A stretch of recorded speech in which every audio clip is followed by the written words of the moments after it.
Irmãos, nós estamos então encerrando hoje essa série de reflexões que nós meditamos nesse mês de julho. Então nós vimos aqui que não adianta nós negarmos. Os gigantes são reais e eles se levantam. E se levantam, vamos dizer que quase que diariamente, para nos desafiar. Eles tentam nos fazer parar, fazer desistir de seguirmos. E pode ser, nós vimos aqui alguns deles, mas pode ser inúmeros. Eles variando de pessoa para pessoa, ou então variando de tempo em tempo, né? Vimos então aqui, apenas recapitulando, como nós podemos lidar com o medo. E nós falamos do primeiro gigante, o medo. A insegurança, como que a Bíblia nos ensina a lidar com isso. No segundo, nós falamos sobre a demora, que a demora tem esse poder de frustrar a esperança, quando esta esperança não está na pessoa de Jesus Cristo. E semana passada nós refletimos aqui sobre o pessimismo e baixa estima, algo bem atual. Hoje, principalmente, a baixa estima por causa da comparação que nós vimos aqui, né?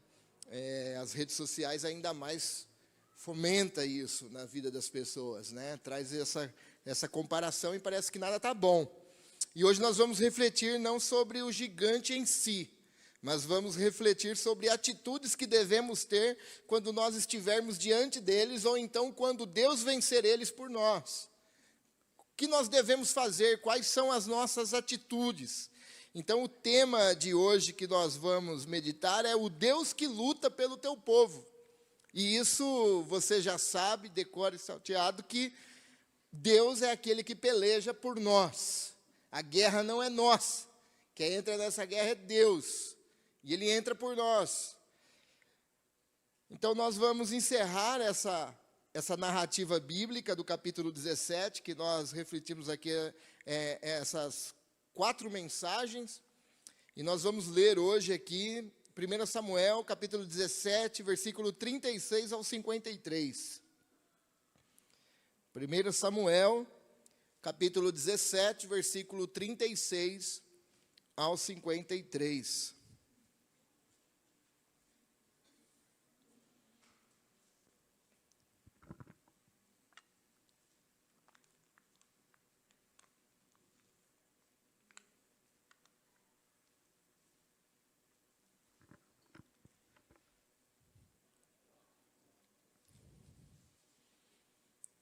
Amém? Diz assim a palavra do Senhor: fiz isso com o leão e o urso, e farei o mesmo com esse filisteu incircunciso, pois ele desafiou os exércitos do Deus vivo, e disse ainda: o Senhor que me livrou das garras do leão e do urso, também me livrará desse filisteu. Por fim, Saul consentiu e disse: está bem, então vá, e que o Senhor esteja com você. Então Saul deu a Davi sua própria armadura, incluindo uma couraça e um capacete de bronze. Davi prendeu a espada sobre a armadura e tentou dar alguns passos, pois nunca tinha usado essas coisas. E disse: não consigo andar com tudo isso, pois não estou acostumado. E tirou a armadura. Pegou 5 pedras lisas de um riacho e as colocou em sua bolsa de pastor. Armado apenas então com seu cajado e sua funda, foi enfrentar o filisteu. Golias, com seu escudeiro à frente, caminhava em direção a Davi, rindo com desprezo do jovem ruivo. Gritou para Davi: por acaso sou um cão para que você venha a mim com um pedaço de pau? E amaldiçoou Davi em nome de seus deuses. Venha cá, e darei a sua carne às aves e aos animais selvagens. Berrou Golias. Davi respondeu ao filisteu: você vem a mim com uma espada, uma lança e um dardo, mas eu vou enfrentá-lo em nome do Senhor dos Exércitos, o Deus dos exércitos de Israel, que você desafiou. Hoje o Senhor entregará você nas minhas mãos, e eu o matarei e cortarei a sua cabeça. Então darei os cadáveres de seus homens às aves e aos animais selvagens, e o mundo todo saberá que há Deus em Israel. E todos que estão aqui reunidos saberão que o Senhor salva seu povo, mas não com espada e nem com lança. A batalha é do Senhor, e Ele entregará vocês em nossas mãos. Quando o filisteu se aproximou para atacar, Davi foi correndo enfrentá-lo, enfiou a mão na bolsa, pegou uma pedra e atirou-a com a sua funda. A pedra acertou o filisteu na testa e ficou encravada ali. E Golias caiu com o rosto em terra. Assim Davi venceu o filisteu e o matou com apenas uma funda e uma pedra, mas não tinha nenhuma espada. Em seguida, correu até o filisteu, puxou a bainha, a espada dele, e a usou para matá-lo e cortar-lhe a cabeça. Quando os filisteus viram que seu melhor guerreiro estava morto, deram meia volta e fugiram. Os soldados de Israel e de Judá soltaram um forte grito de vitória e perseguiram o filisteu até Gate e até os portões de Ecrom. E os corpos, então, dos filisteus mortos e feridos ficaram espalhados pelo caminho de Saarim até Gate e Ecrom. Então o exército israelita voltou e saqueou o acampamento abandonado dos filisteus. Amém e amém. Feche seus olhos comigo, vamos orar? Ó Pai, em nome de Jesus, te agradecemos, Senhor. Agradecemos até esse momento de adoração. Agradecemos pelo agir do Teu Espírito. Mas por misericórdia de todos nós aqui, fala conosco, fala com a Tua igreja. Precisamos ouvir a Tua voz, Pai. Ó Deus, ministra a Tua palavra ao nosso coração. Em nome de Jesus. Amém e amém. Até aqui, do início do capítulo 17, nós vimos aqui que por diversas vezes, quem aparece na cena são os exércitos de Israel com medo, e é o rei também medroso. E o gigante desafiando dia após dia aquele exército. A partir daqui da nossa leitura de hoje, não é mais esse que entra como o principal da cena. O principal da cena é Deus e também aquele jovem. O jovem cheio de fé, cheio de coragem, mas também cheio do conhecimento de quem Deus é. Quem é esse Deus que aquele gigante filisteu afrontou? Mas não somente com essas qualidades, algo que me chamou a atenção e eu espero e creio que o Espírito Santo irá ministrar ao nosso coração, porque ministrou no meu durante essa semana, é as falas de Davi, como se destaca a humildade dele. Humildade para reconhecer que a vitória não estaria no seu braço, que a vitória não estaria na sua capacidade de luta, que a vitória não estaria apenas na sua experiência com um urso ou com um leão, que a vitória de Davi não estaria na armadura que Saul tentou colocá-lo.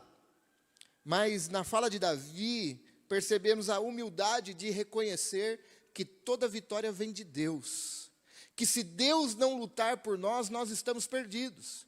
Que todas as vezes que nós tentamos lutar por nós mesmos, confiando em nós mesmos, nós falhamos.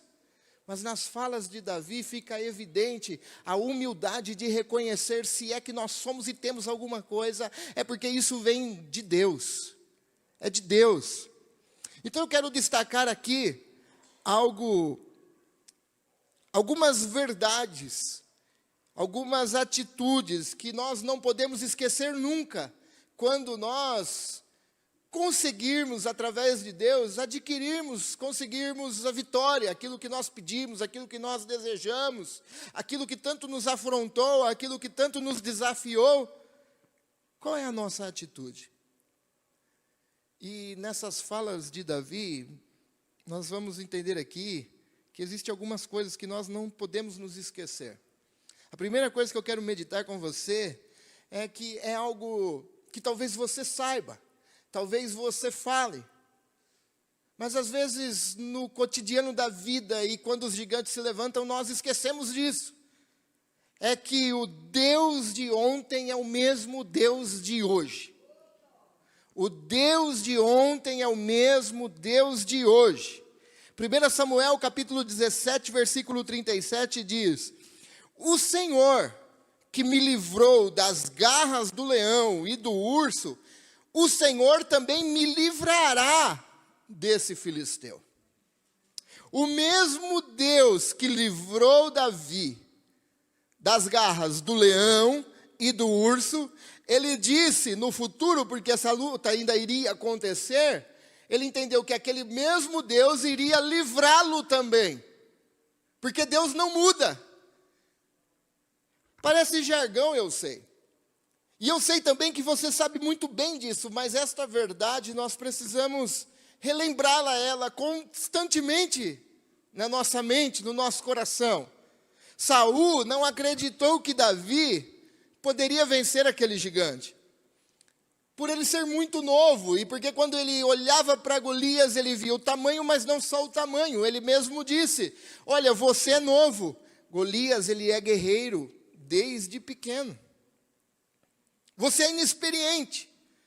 Saul não acreditou em Davi. Contudo, diante do medo de Saul, o que ele não sabia é que Davi conhecia a Deus. Davi tinha experiências com Deus. Ele sabia que Deus poderia livrá-lo, pois Deus é o mesmo que o livrou diversas vezes lá atrás. E por que agora um incircunciso filisteu, afrontando não somente ao exército, mas afrontando o próprio Deus, por que que esse Deus não o livraria agora?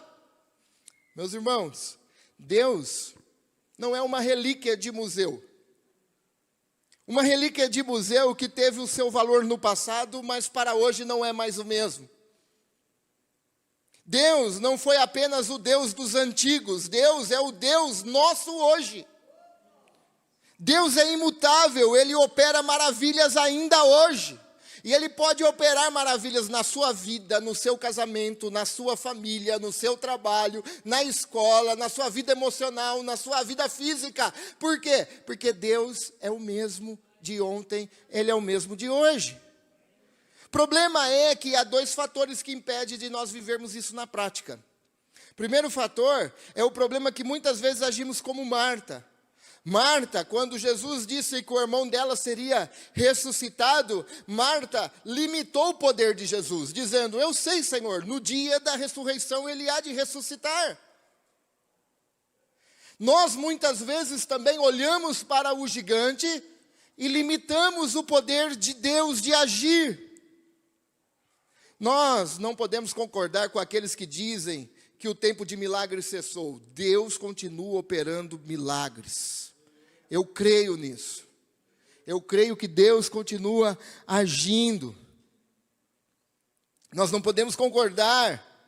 Deus recusa-se a ser trancado dentro de uma caixa de conceitos teológicos que o limita. Não, Deus é Deus, e é o mesmo de ontem, é o mesmo de hoje. Deus é Deus. O mesmo Deus que agiu no passado segundo a vontade dEle, é o mesmo Deus que age hoje segundo a vontade dEle. É a esse Deus a quem servimos, é a esse Deus a quem adoramos, o Deus Todo-Poderoso. Quem pode limitar Deus? Esse é o primeiro aspecto que muitas vezes nos impedem de viver isso na prática. Mas o segundo é que somos muito bons em contar a história do passado. Somos muito bons em relembrarmos como foi bom o passado. Ai, como foi maravilhoso.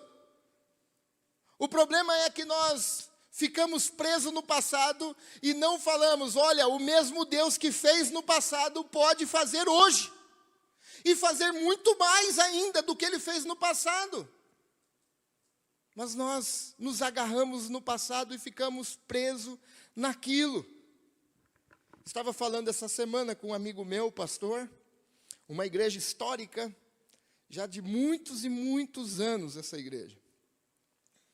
E ele disse, ele está num trabalho de revitalização da igreja, e ele disse: rapaz, como é difícil, porque às vezes eu olho, ele disse, para o passado e falo, como era bom o passado.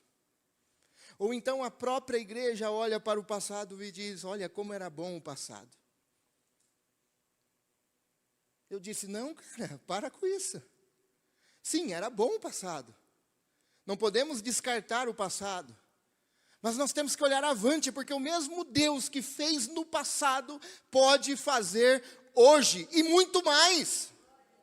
Muito mais.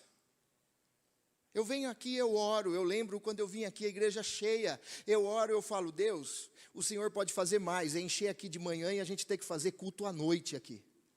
Amém? Deus pode fazer mais, ué. O que a gente precisa? A gente precisa nos agarrar nas vitórias do passado, mas crer que Deus pode fazer muito mais do que Ele fez no passado. E essas coisas impedem a gente de vivermos aquilo que nós falamos teoricamente.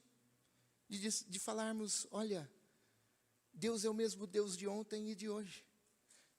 É falar com convicção e fé e dizer, Deus é o mesmo Deus de ontem. Eu tenho experiências, Deus me livrou, Deus fez, Deus faz e continuará fazendo porque Ele é Deus. Segunda coisa que nós devemos então, quando Deus nos abençoa, Deus nos dá, derruba os gigantes, o que nós devemos fazer? Nós devemos dedicar as vitórias a Deus. Devemos consagrar as vitórias a Deus. 1 Samuel capítulo 17, versículo 46. O Senhor, hoje, entregará você em minhas mãos, e eu matarei e cortarei a sua cabeça. Então darei os cadáveres de seus homens às aves e aos animais selvagens. Vírgula. O mundo todo saberá que há Deus em Israel. Rapaz, essa história de Davi corre o mundo, não corre não, Valdir? O mundo todo continua sabendo que há um Deus que através de Davi derrubou aquele gigante. E Davi disse, o mundo todo saberá que há Deus em Israel. E todos que estão aqui reunidos, todos aqueles que estão aqui, saberão que o Senhor salva seu povo. E olha, aí eu vou dar uma incrementada aqui, tá bom? Aqui no texto diz, mas não com espada. Eu vou dizer assim, não precisa de espada. Não precisa de espada. Não com espada, nem com lança. Por quê? Porque a batalha é do Senhor. A batalha é de Deus. E Ele entregará vocês em nossas mãos. Davi, quando foi para aquela luta, ele não entrou confiando nele mesmo. Ele entrou confiando em Deus. Ele entrou com seus olhos voltados para Deus, porque ele sabia que era Deus que iria conduzi-lo ao triunfo. Davi creu que a vitória haveria, e assim Deus fez acontecer. A glória seria de Deus, a vitória seria de Deus. E assim Davi dedicou a vitória e consagrou essa vitória a Deus. Deus não reparte a sua glória com ninguém, irmãos. E isso é uma verdade que nós precisamos resgatar, porque às vezes a gente bate no peito e fala, eu consegui. Eu fiz. É a minha capacidade. É a minha faculdade. É os meus cursos, são os meus cursos. Deus não reparte a sua glória com ninguém. Se tudo aquilo que somos, sabemos e temos é para a glória de Deus, isso deve ser dedicado e consagrado a Ele. A minha vida, meu trabalho, minha família, meu casamento, meus filhos, meus talentos, meus recursos, tem que ser consagrado a Deus. Porque é Deus quem nos dá. É Deus quem nos abençoa. Às vezes nós achamos e agimos como se Deus fizesse as coisas somente para o nosso prazer. Deus faz as coisas, além de nos abençoar, mas tudo isso volta para a própria glória do nome dEle. Como se todo o nosso trabalho, nós fôssemos o fim de tudo. Como se nossos recursos eram para o nosso prazer e nós somos o fim das coisas. Como se a nossa profissão, nós fôssemos o fim disso. Até o nosso lazer, parece que nós somos o fim. Não, irmão, me desculpe. Mas nós não somos o fim. Deus não divide a sua glória com ninguém. Tudo em nossa vida tem que ser dedicado e consagrado a Deus. Pelo menos isso deveria ser o princípio de todo cristão. Se não é, que passe a ser agora, em nome de Jesus. Mas tudo que você tem, que você é, e o que Deus está fazendo não é de você, é de Deus. E isso precisa glorificar o nome de Deus e ser consagrado a Deus. E Davi entendeu isso. A batalha não é nossa, a vitória não é nossa. Deus fará. Deus entregará e a batalha é de Deus. E todos vão saber que há um Deus de Israel. Terceiro, toda vitória que Deus nos dá também tem um significado. Quando nós falamos que Deus é o Deus de ontem, de hoje e continua fazendo, isso é verdade, mas Deus não faz sem propósito. Deus faz para glória, salvação e algo mais. E uma dessas coisas é que Deus, toda vitória que nos dá, serve também para encorajarmos os outros. 1 Samuel capítulo 17, versículos 52 e 53. Os soldados de Israel e de Judá soltaram então um forte grito de vitória e perseguiram os filisteus até Gate e até os portões de Ecrom. E os corpos dos filisteus mortos e feridos ficaram espalhados pelo caminho de Saarim até Gate e Ecrom. Então o exército israelita voltou e saqueou o acampamento abandonado dos filisteus. Até parece que não eram esses caras que estavam batendo o joelho um no outro, lá no início do capítulo. Os caras deram um grito: eia, vamos para cima. Só derrubou um gigante, mas tinha o exército ainda. Mas a vitória de Deus serviu para encorajar os outros. A vitória do irmão não é do irmão, é da comunidade local, é da igreja. O Valdir mandou um vídeo lá no pequeno grupo nosso, no nosso WhatsApp, depois eu compartilhei na igreja. Ele se sentiu abençoado pelas nossas orações do pequeno grupo, pelas nossas mensagens. A vitória de todo esse processo que o Lucas passou não foi só do Lucas e do Valdir. Foi da comunidade, foi da igreja local. Isso serve para encorajar a sua vida. Isso serve para acrescentar a sua fé. Nós somos um corpo, e somos parte desse corpo universal de Cristo Jesus, interdenominacional. A vitória encoraja os outros. Nós aqui no grupo de oração, no compartilhar aqui das orações do culto de domingo, a Verônica sempre pedindo que ela iria fazer o exame. E ela disse: pastor, saiu o resultado, é benigno. Oh, aleluia! Encoraja as nossas vidas. A Cléo estava escolhendo música para o velório. Eu ia lá fazer visita para ela, ela já estava escolhendo música, Mara, para o velório dela. Aí vai, Cléo, descansa no Senhor, você nem sabe ainda. Vamos orar. E a Elma estava lá, né, Elma? Dia inteiro. Saiu do médico, pastor, graças a Deus. Irmãos, eu queria que vocês ouvissem o que eu ouço, encoraja, nos traz fé. Viemos aqui no Cine Pipoca. Irmã Estela nem ia vir, preocupada, né, irmã Estela? E veio pedir oração, não era culto, era Cine Pipoca. E nós oramos. Segunda, pastor, passei no médico, graças a Deus. Oh, aleluia! Aleluia! A nossa vitória encoraja a igreja. Encoraja a igreja. Então, meus irmãos, a vitória é para a glória, é para a salvação e é para o encorajamento dos outros. Da igreja local, da comunidade. E se eu fosse contar a história de todos aqui, irmãos, Deus está fazendo grande coisa, sabe por quê? Porque a luta não é nossa, a luta é de Deus, é Ele que luta por nós, é Ele que entra na batalha.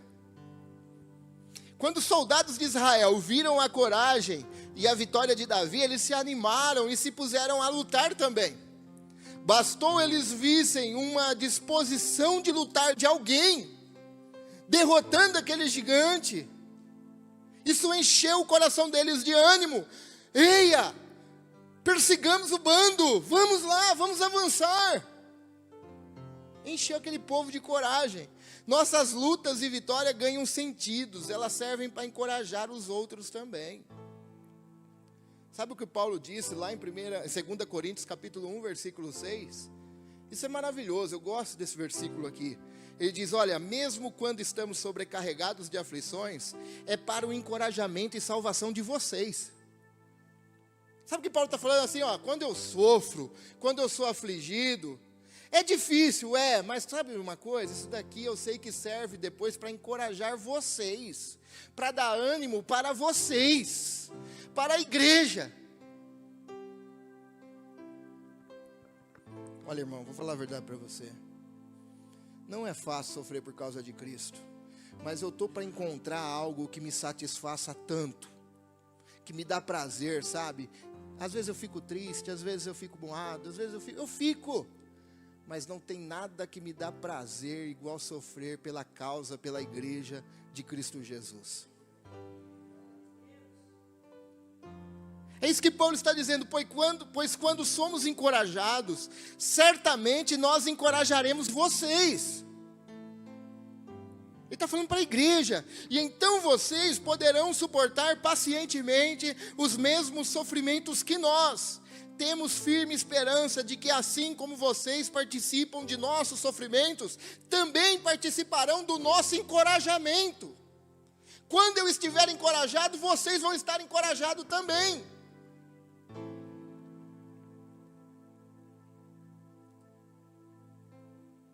É uma dádiva servir a Deus, irmãos.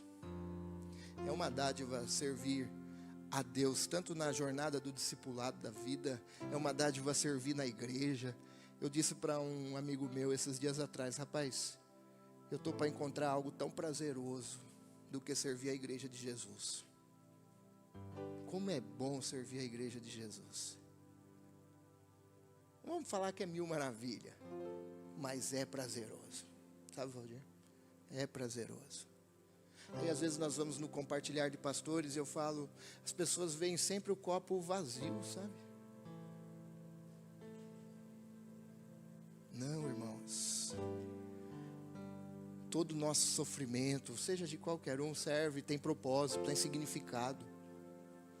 Nossas vitórias adquirem mais sabor e significado quando nós podemos inspirar e encorajar outras pessoas.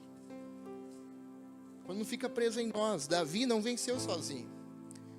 Davi venceu porque Deus lutou por ele, e isso encorajou os soldados de Saul a serem co-participantes do triunfo. As pessoas queriam participar disso. Pergunta para você pensar. Sua vida, sua maneira de viver e lidar com os gigantes que se levantam tem inspirado outras pessoas? As suas ações, quando aparecem os problemas, inspira outras pessoas? Você encoraja ou desestimula as pessoas que estão à sua volta? Você é Eliabe, irmão de Davi, que disse, o que você está fazendo aqui? Cadê aquelas poucas ovelhas suas lá do deserto? Ou você é Saul?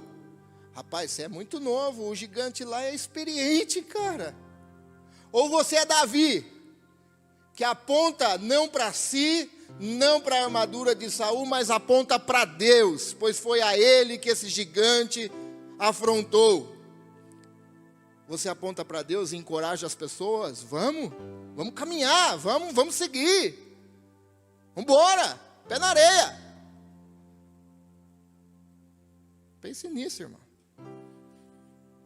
Eu encerro essa série dizendo que a vida cristã não é uma viagem de férias e nem um parque de diversão. Vida cristã não é isso.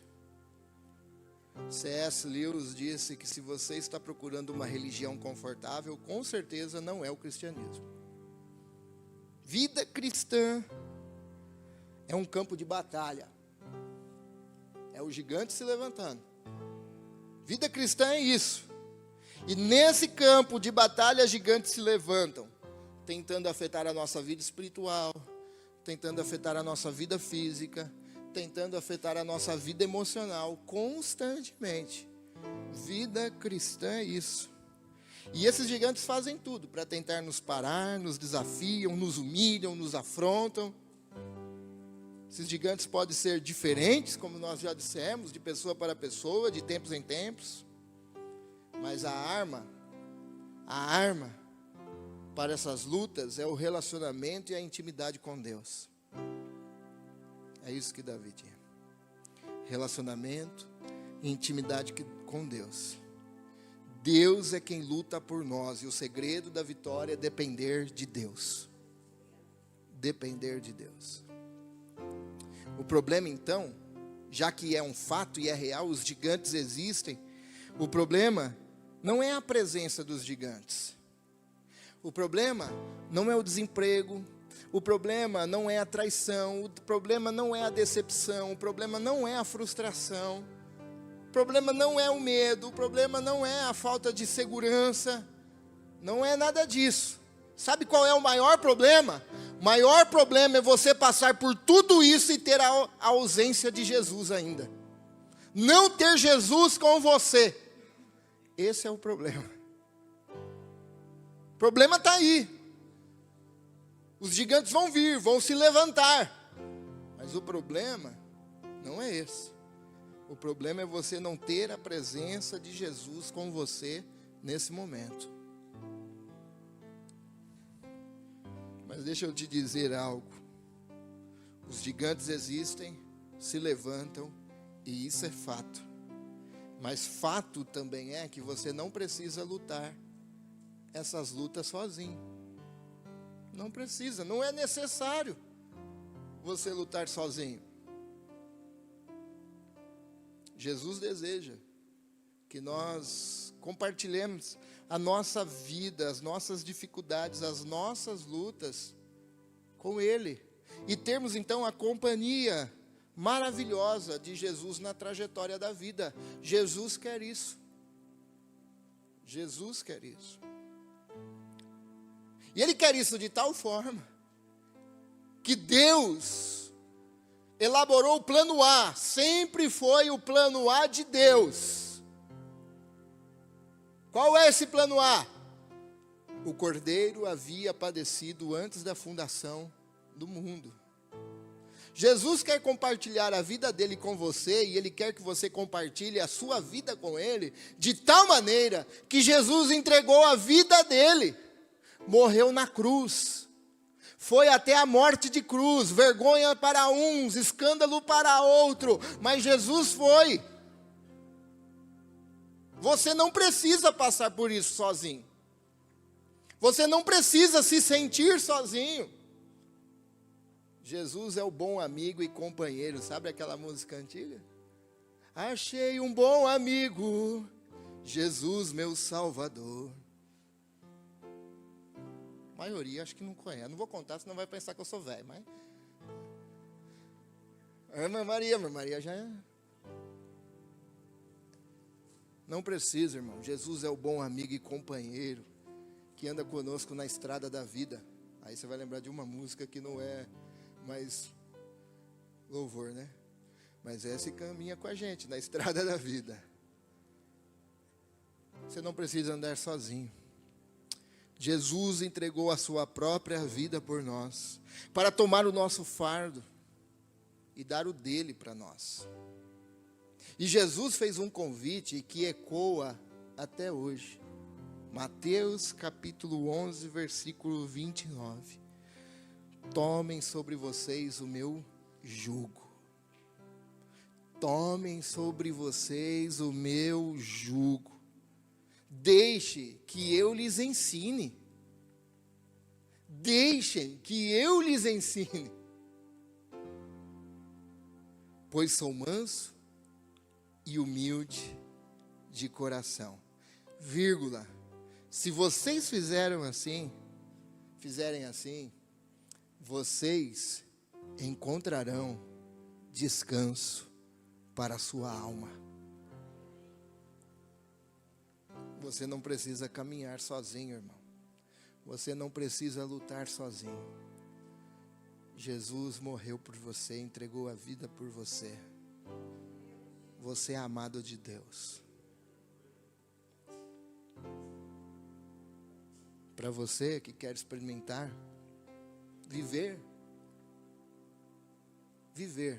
essa verdade, entregue a vida a Jesus. Entregue a vida a Cristo. Ele perdoa os seus pecados, perdoa os meus pecados.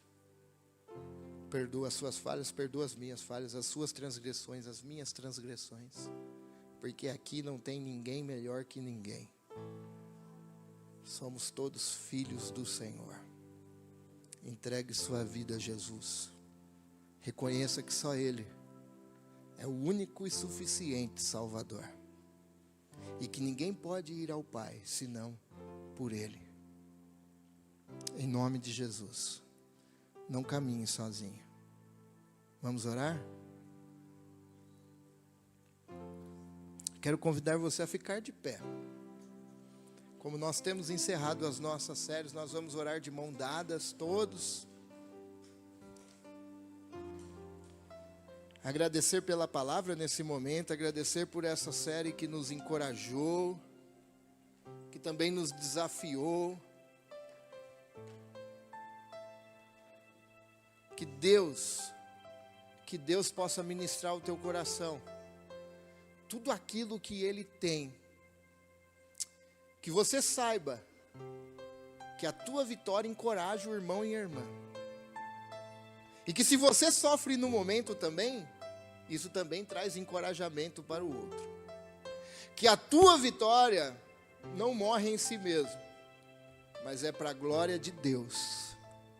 E isso tem que ser consagrado para Deus. E que você se lembre que o mesmo Deus que agiu com Moisés, que chamou a Abraão, que trouxe a Isaac e Jacó, que usou Davi, que usou Elias e Eliseu, e tantos outros, não é o Deus só deles. Esse é o nosso Deus, e continua operando hoje. Você crê assim? Diz amém. Vamos orar? Ó Deus, em nome de Jesus. Obrigado, Senhor. Obrigado, Deus, pela Tua palavra. Obrigado, Senhor, pela Tua presença. Obrigado pelo perdão dos nossos pecados. Obrigado pela salvação. Obrigado por ter os nossos nomes no livro da vida, Senhor. Obrigado, Deus, porque o Senhor é aquele que entra na batalha. O Senhor é aquele que luta por nós. O Senhor é aquele que guerreia por nós. O Senhor é aquele que derruba os gigantes que se levantam diante de nós. Ó Deus, obrigado. Abençoa, Senhor, os nossos irmãos. Abençoa, Senhor, dando vigor, dando energia, dando ânimo, dando coragem, dando fé. Em nome de Jesus.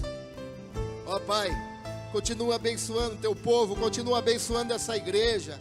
Enche essa igreja do teu Espírito Santo. Enche essa igreja de ousadia, autoridade, poder do Espírito, Senhor. Em nome de Jesus, Pai.